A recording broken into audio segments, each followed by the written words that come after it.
wanted to use some of my time to address some of the lies that Ms. Stansbury told about you. Oh, sure. Yeah, that's great. So there's an argument that I don't have the exact transcript, but the basic idea is that I'm bought into... Mr. Chairman, I would like to raise a point of order, please.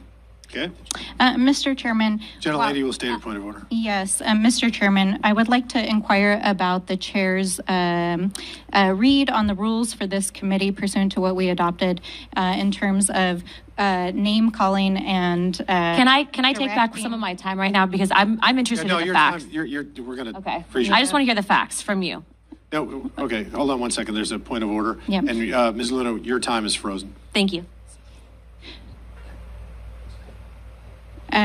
Mr. Chairman, I would like to ask that the words be taken down by the gentlelady from Florida regarding her name calling of me and the assertion that somehow the factual exchange that I had between myself and the witness were somehow other than a normal asking of questions to a witness.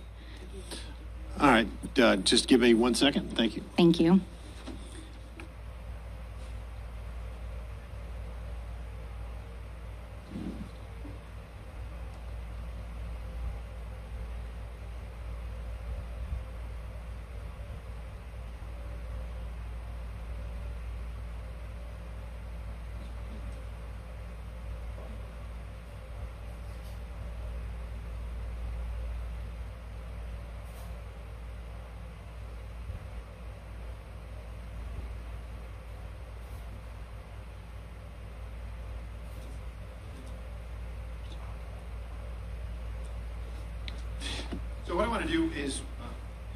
So what I want to do is real quickly read our rules of witness decorum. And I would remind them that this is a violation of the rules of the House of Representatives to engage in personalities regarding the president or make statements that are personally offensive to him, that the rules govern members in debate and also applies to us as witnesses deliver their testimony.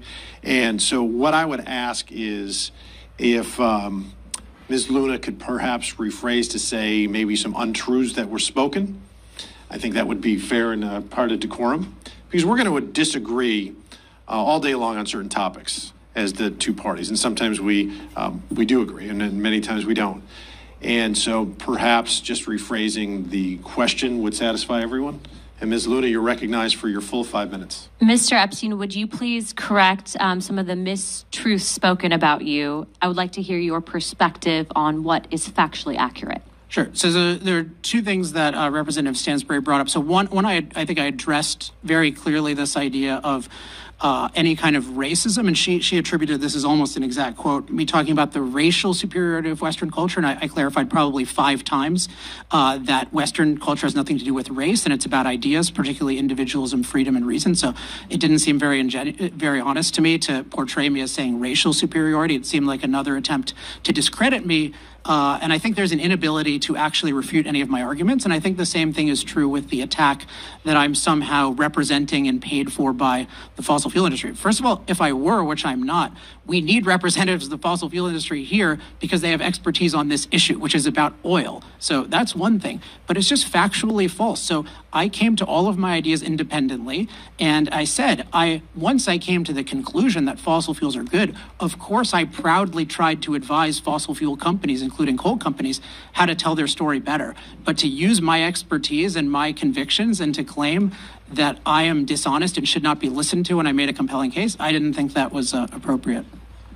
Mr. Epstein, I just wanted to ask you real quick, is China somehow protected by an invisible shield that prevents their carbon emissions from escaping?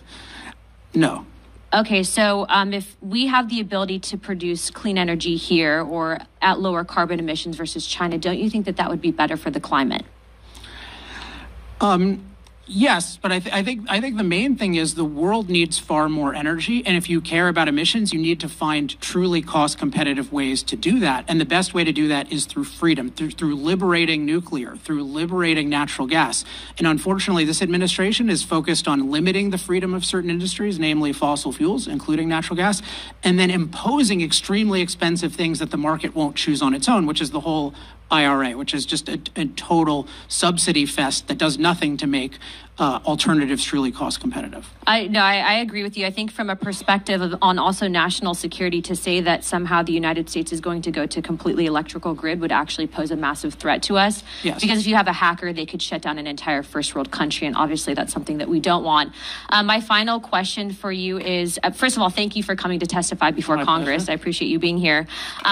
But with everything that we just heard, I mean, what is the best way that we as a country can really prevent China from essentially owning us? Because as you had stated earlier, the Paris Climate Accord, I mean, us even engaging in that is hindering us while they're polluting and destroying our planet.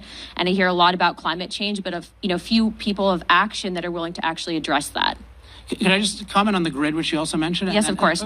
Because you mentioned the security threat of the grid and it's vulnerable to these kinds of attacks. I think the number one thing that it's vulnerable to is we are catastrophically reducing the supply of reliable electricity and then catastrophically increasing the demand for reliable electricity. And so California, where I live, is a perfect example. We've attacked fossil fuels, we've attacked nuclear, so we have less reliable electricity, and then we're trying to mandate electric everything. And this is why, as I mentioned, Newsom had this announcement, no more internal combustion engine vehicles, and then 5 days later he had to say, don't charge your EV. And we have signs all over the place saying, don't use your electricity. We only have 3% penetration of EVs. So we're talking about this catastrophic, unthinking increase of EVs.